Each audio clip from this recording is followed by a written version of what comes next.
Hi everyone, my name is Cyprienne, and today I'm actually doing a remake of my most popular throw pattern, the Fisherman Throw.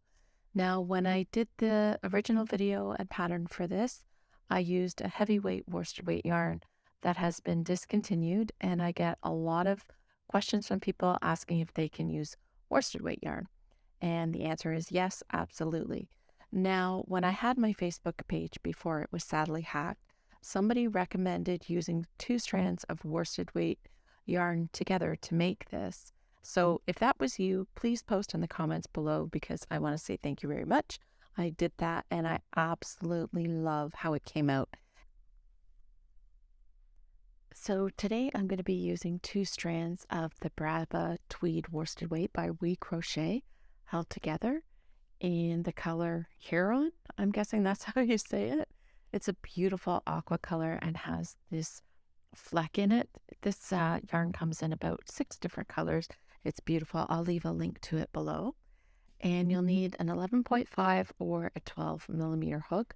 I actually started my blanket with the 11.5, lost that one, picked it up with the 12, and there really is no difference between the sizing. So that's just a regular worsted weight yarn. I've made it in other yarns as well, and it comes out great. It gives this really plush and thick texture, which is just, it's so cozy. And then at the end, I'll be showing you how to do this fringe. Now, my fringe is quite curly because I was using the end of a yarn. I may go through and steam that, or I may not because I tend to get a little bit lazy. So that's everything that you need for today's tutorial. So all we're going to do is, I'm not going to pre-wrap my yarn. Sometimes what you can do is actually just take the two strands, and I'm going to drop those on the floor there because I'm actually blocking my light. You can take the two strands and wind them into a ball so that you're just working from one ball, but I am going to just be working using them a strand from each skein. So this pattern is multiple of 2 plus 4.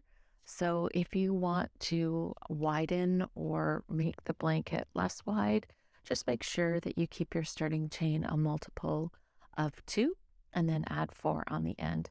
And then the length of the throw can be as many rows as you want to work. So that's how you would adjust this pattern. And I'll also leave a link below to a blog post I have. It has all the blanket measurements so that you can figure out what size you want. And if you make up a swatch, it'll tell you exactly how many stitches you need to start out with as well. So I'll be sure to leave that below.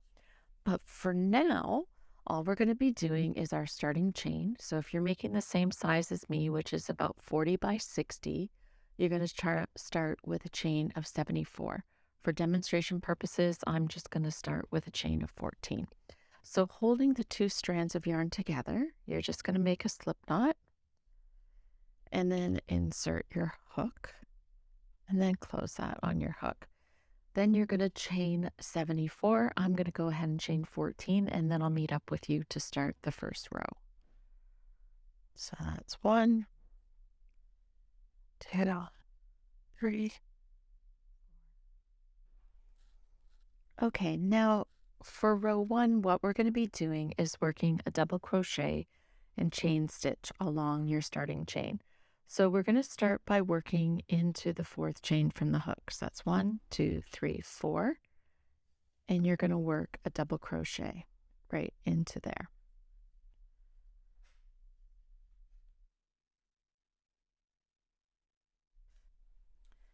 Then the next thing that we're going to be doing is chaining 1 and then skipping a chain stitch, and then we'll work a double crochet into the next one. And then chain 1 again, skip a chain, and work a double crochet into that chain. So work that all the way along, and you will end row 1 with a chain 1, and then we'll meet up and I'll show you how to work the last stitch and move on to row 2. Okay, so I'm at the end of my row 1, and this is your chain stitch, and we're just going to end by doing a double crochet into that very last chain right there. Okay. And then we are going to chain 2 and turn our work. And then we're not working into the space here. That's a common mistake that people make. We're going to work right down into that beginning chain again. So work double crochet into that chain down there that we skipped. And then just like the row before, we're going to chain 1. And again, we're not working in the space. We're going to go down and put a double crochet into that chain right there. And you're going to do that all the way to the end of your row. And you're going to want to make sure that you are counting your stitches so that you aren't dropping any and that your sides are nice and even. Now so you should have a stitch count of 71 for every single row, because you remember we started with 74 stitches, but we started working into the 4th chain from the hook, which means that we dropped 3. So just keep working that way. I'll put timestamps up if you need to back up and see what I did again. And I'll meet up with you at the end of the row to finish off and move on to the next row. Okay, so for at the end of row 2 and the rest of the rows moving on, we're actually going to finish with a half double crochet. I found when I was working double crochets at the end of the rows, the edge finishing didn't look as nice as it could. So what we're going to be doing is actually placing a half double crochet at the top of that last stitch of the row before. You're just going to put that in there.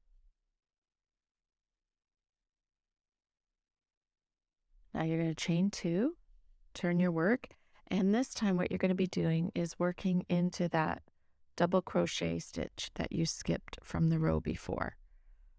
So just double crochet right in there, chain 1, and double crochet into each double crochet across.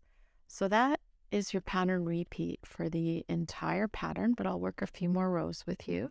So just keep working into the double crochet. Don't work into the spaces.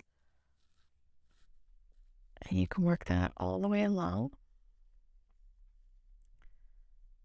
And you're always going to end with a chain and a half double crochet in the last stitch.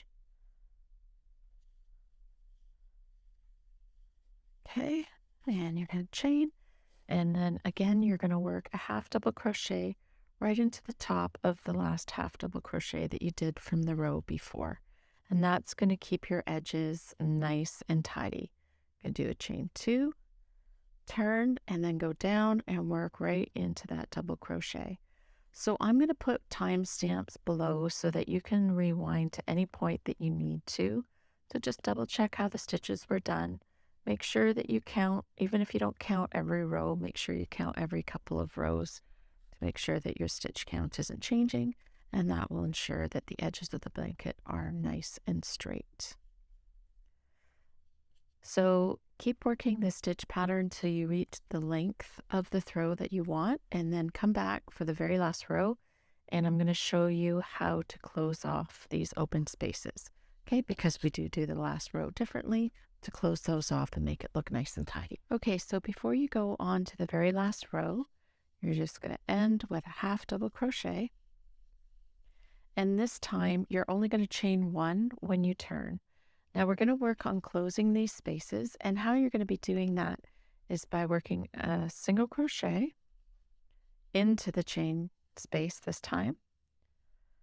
And then you're going to follow that with a double crochet into the double crochet below. And that's how you're going to close those spaces and make the top row as neat and tidy as the bottom row. All right. I'm just going to do that all the way along. Now, if you want to add a fringe, you can stay and watch, and I'll show you how to do the fringe. Otherwise, you can just fasten off and weave in all your ends, and you have yourself a beautiful throw. Okay, so the last thing you want to do with your throw now is to add the fringe. You can see here mine's curly. That's because I was getting to the end of a skein, but I actually decided I liked it this way. So previously I had added the fringe every other stitch, but I went back and added it every stitch. I just felt like it looked much nicer when it was fuller. So I'm leaving mine like that, but if you wanted to straighten your fringe, you could wet it and straighten it almost like blocking. You could take a iron or a straight iron to it at a very low temperature and run it through, just if you have the same problem that I had, which is no longer a problem because I decided I liked it like that. So if you want to straighten your fringe, that's how you would do it. So for my fringe, I made it pretty big. I have a book here that measures 7 inches. So all you need to do is keep wrapping your yarn around. Now, when I wrap mine, I'm careful not to keep overlapping because that's what you do when you want a pom-pom. But for a fringe, you don't want all the different lengths of yarn. So just wrap it till you cover the book, and I'll just do that and come back and show you, and then I'll show you how to do the fringe quickly. So that's how mine looks. You can do it thicker and just by, pushing your yarn over here. But for now, that's what I'm going to do. And then I just take my scissors and cut through the yarn here. Okay. And then for my fringes, oops, I forgot a few. For my fringes, I used 4 pieces each. So I would just take 4 pieces out, or however thick you want to make them. But I found 4 to be perfect because if you take too many strands, then the knot becomes like this here, becomes really thick. And then what happens is the bottom of your throw will actually start to curve and get misshapen. So you want to make sure that when you do the fringe, that when your blanket lays flat, that the stitches still lay nice and flat, and then it's not starting to sprawl like that. Okay, so all you need now is a crochet hook, and I put all mine away. And then all you're going to do is put your hook through that stitch there. So make sure you're under all 4 loops if you're working double thickness.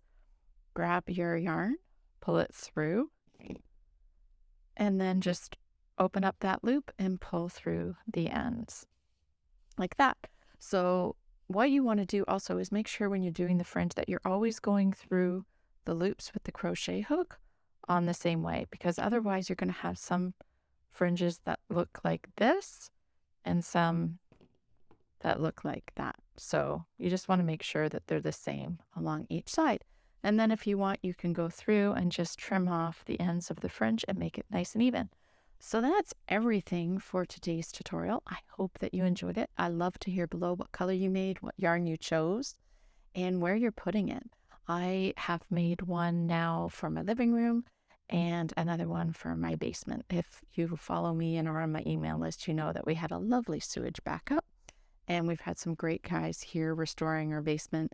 And so I thought I would make a nice new throw for it. Anyways, that's it for today. If you have any questions or comments, be sure to leave them below, and I will link to more tutorials for crochet throws right here that I think that you will really enjoy. Thanks so much for joining me today. If you enjoyed this video, be sure to check out these videos next. And until next time, bye-bye.